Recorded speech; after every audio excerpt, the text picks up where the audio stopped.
biasanya. Sebelum kita mulai belajar, marilah kita berdoa semoga apa yang akan kita pelajari bermanfaat dan barokah. Bismillahirrahmanirrahim. Rabbi zidni ilma warzuqni fahma.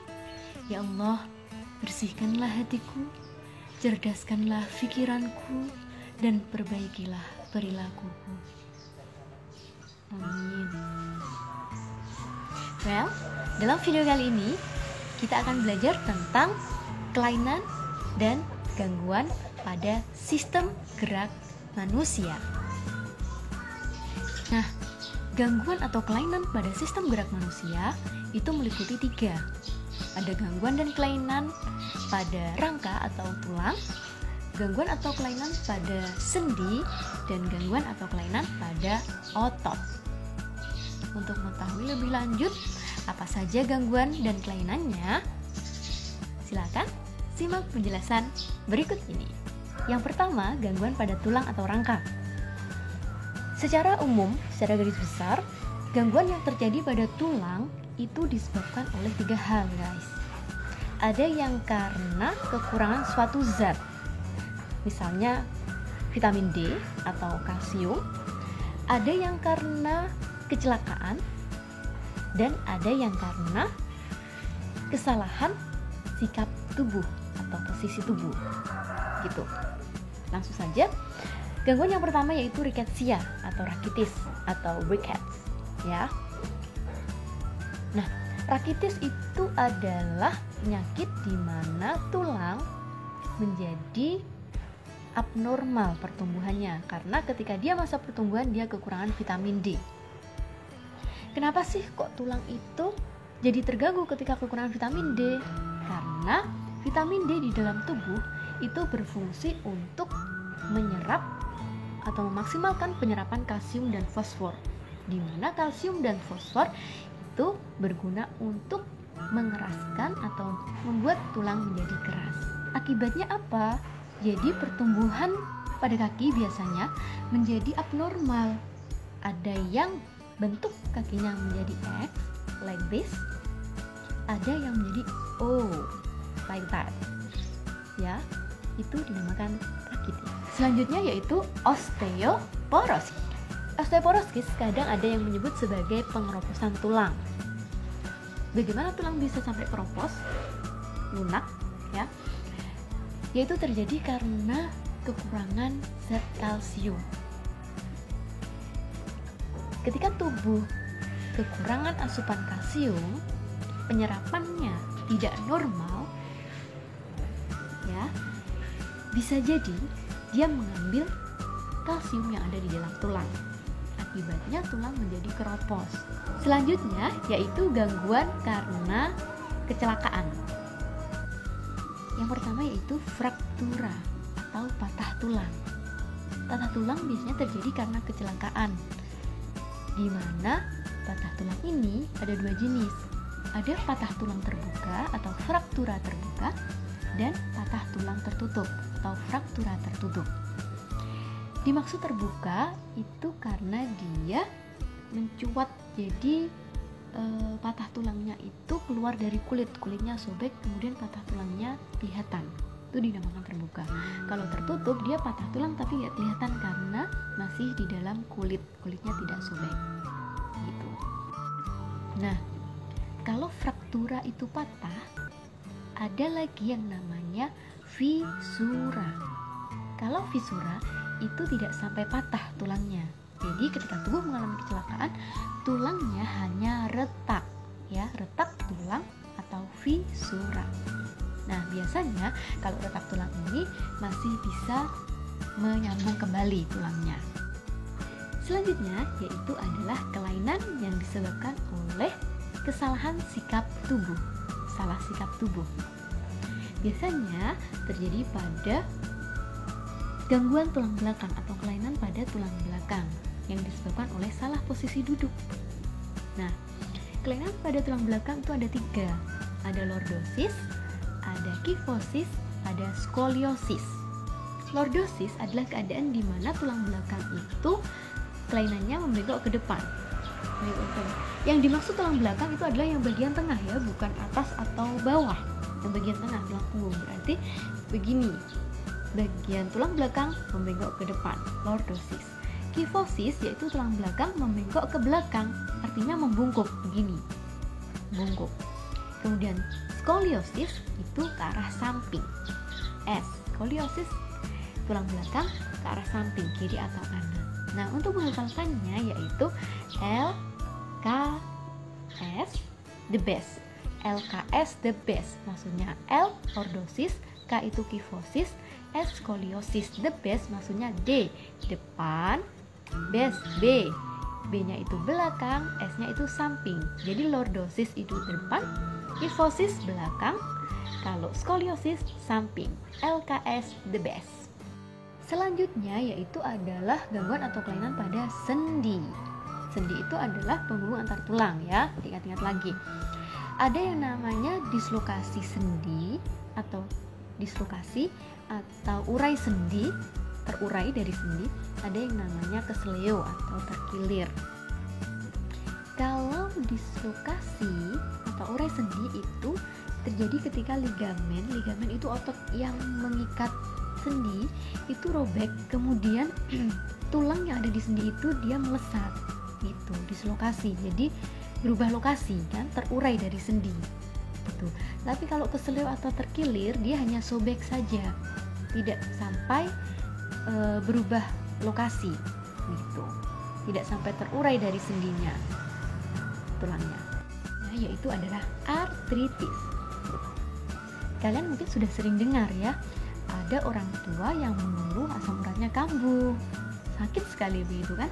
Nah, asam urat itu adalah salah satu dari jenis artritis. Artritis itu sebenarnya adalah peradangan pada sendi ya. Jadi artritis itu ada bermacam-macam penyebabnya. Ada yang disebabkan oleh timbunan asam urat. Jadi di tubuh kita itu ada zat yang namanya asam urat. Ketika dia tertimbun di sendi-sendi, misalnya sendi jari, itu akan menyebabkan sendi itu radang, jadi sakit sekali. Itu namanya artritis gout ya.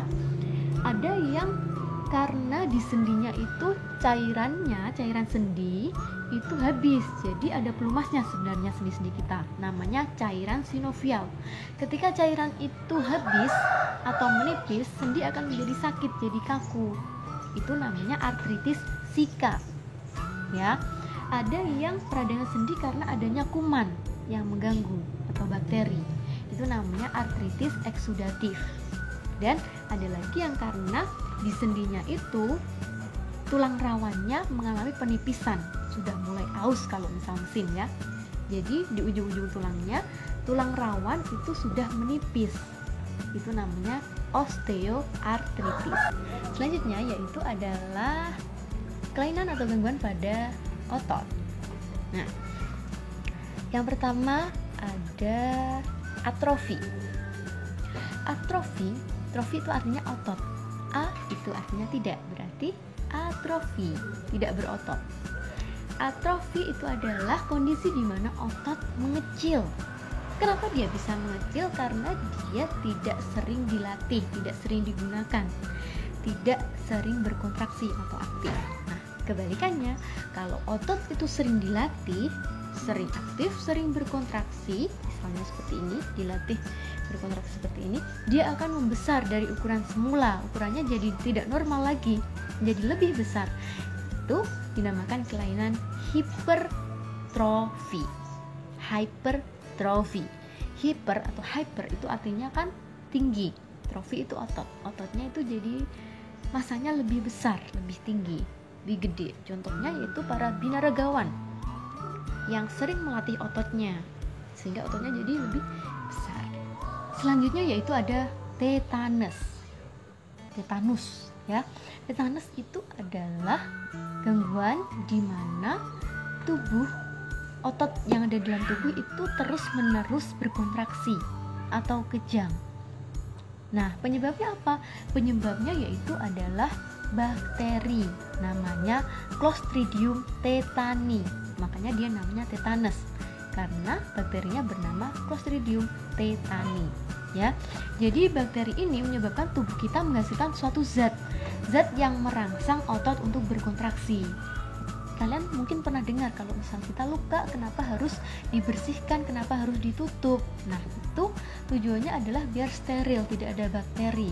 Karena ditakutkan ketika kita luka, itu ada bakteri yang masuk, misalnya Clostridium tetani. Kalau misal sampai begitu, nanti akan mengalami tetanus kitanya. Selanjutnya yaitu kram otot. Kram otot pasti kalian sudah pernah dengar atau bahkan pernah mengalami, yaitu dimana otot itu seperti tertarik, ya kan, seperti mengencang gitu. Itu terjadi karena otot terus menerus berkontraksi, ya, jadinya dia semacam kejang. Nah, biasanya kram otot atau lelah otot ini terjadi dalam waktu yang tidak lama, misalnya beberapa detik atau beberapa menit saja.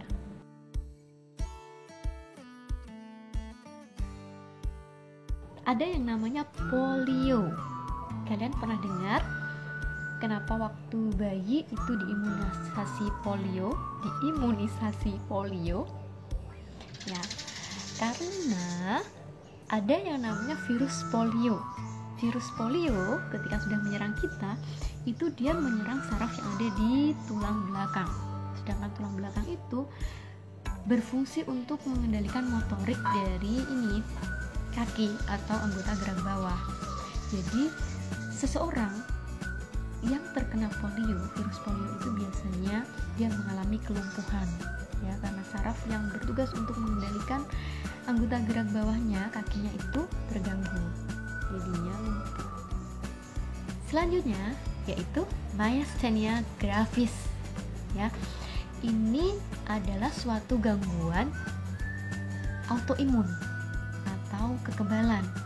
Jadi dia ini menyerang suatu jaringan, misalnya jaringan saraf yang menginstruksikan pada otot. Nah, sehingga otot itu tidak berjalan sebagaimana mestinya. Nah, gejalanya bagaimana? Gejalanya itu otot kaki, otot tangan, otot leher itu jadi melemah. Banyak otot yang melemah. Bahkan dipakai untuk mengambil sesuatu itu tidak bisa. Itu myasthenia gravis. Next, ada yang namanya kanker. Ada kanker darah namanya multiple myeloma, salah satu jenis kanker darah yang dia terjadi sesuatu yang tidak normal pada sel plasma, kemudian bisa menyebar ke organ lain, misalnya menyebar ke tulang. Jadi ini seperti yang dialami oleh anggota keluarga saya sendiri. Multiple myelomanya sudah menyerang ke tulang, jadi kanker darahnya menyebar ke tulang. Tulangnya jadi rusak di sumsum tulang belakang, kemudian dia tulang belakangnya jadi rusak, banyak yang remuk. Sedangkan di sumsum tulang itu banyak sarafnya, saraf yang mengendalikan anggota gerak bawah tulang. Jadi tulangnya banyak yang remuk, sarafnya terganggu, kemungkinan terjepit atau bagaimana. Akibatnya kaki atau anggota gerak bawah tidak bisa digerakkan sama sekali. Karena tidak bisa digerakkan sama sekali, dia juga menjadi atrofi, ototnya mengecil. Jadi ini suatu kompleksitas, ya.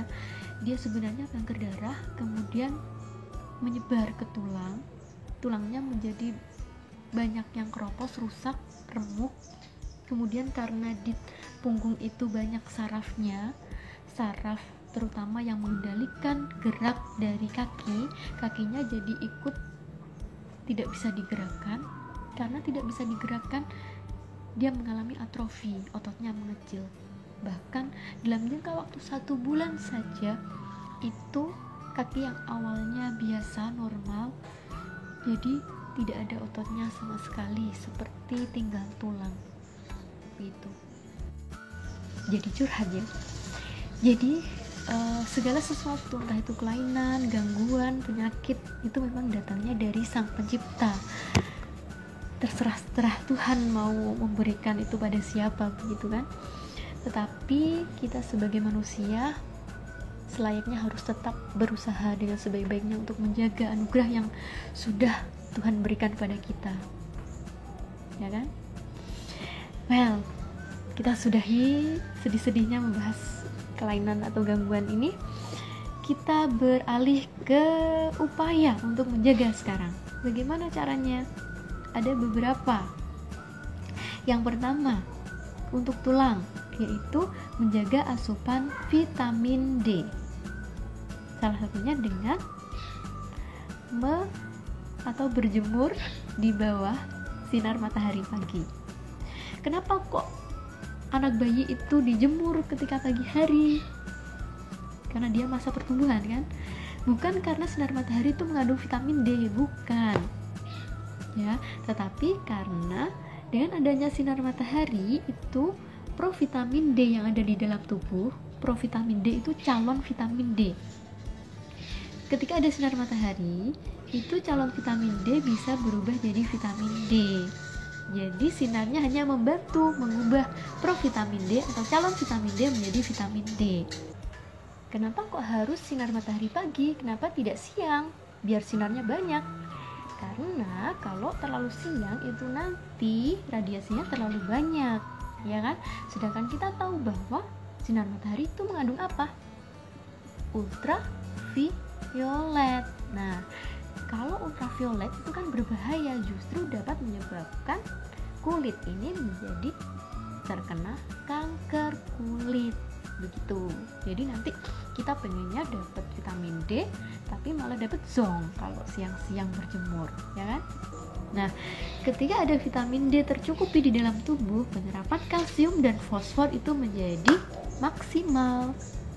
Nah, sedangkan kalsium dan fosfor itu berguna untuk pertumbuhan atau pengerasan tulang, ya. Jadi kebutuhan akan vitamin D harus tercukupi. Kalsium juga harus tercukupi. Kalsiumnya bagaimana untuk biar jadi banyak di dalam tubuh? Bisa dengan menambah asupan makanan yang mengandung kalsium.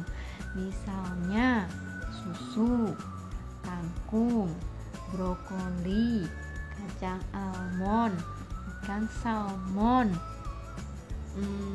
kedelai, dan seterusnya. Nanti dicari sendiri ya. Selanjutnya, menjaga sikap tubuh. Jadi kalau duduk yang tegak, kalau berdiri jangan membungkuk, kalau berjalan jangan membungkuk, gak usah kanan ke kiri. Kemudian menjaga berat badan yang ideal, karena berat badan yang terlalu berlebihan itu akan menyebabkan beban yang sangat berat untuk sendi-sendi kita, misalnya sendi-sendi lutut. Selain itu, olahraga yang cukup,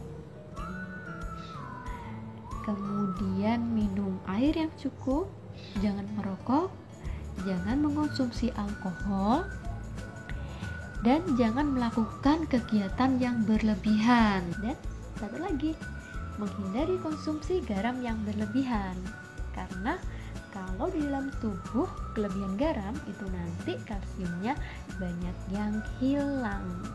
Begitu. Well, demikianlah pembahasan kita tentang gangguan atau kelainan pada sistem gerak pada manusia serta usaha untuk menjaga kesehatannya. Marilah kita bersyukur kepada Tuhan yang telah memberikan kita alat gerak, sistem gerak yang masih normal dan baik, dan memberikan kita saraf yang juga baik sehingga kita dapat berpikir untuk memahami dan menjaga apa-apa yang telah Tuhan anugerahkan kepada kita. Well, marilah kita tutup dengan hamdalah dan kafaratul majlis. Alhamdulillahirabbil alamin. Subhanakallahumma wa bihamdika asyhadu an la ilaha illa anta astaghfiruka wa atubu ilaik. See you. Wassalamualaikum warahmatullahi wabarakatuh.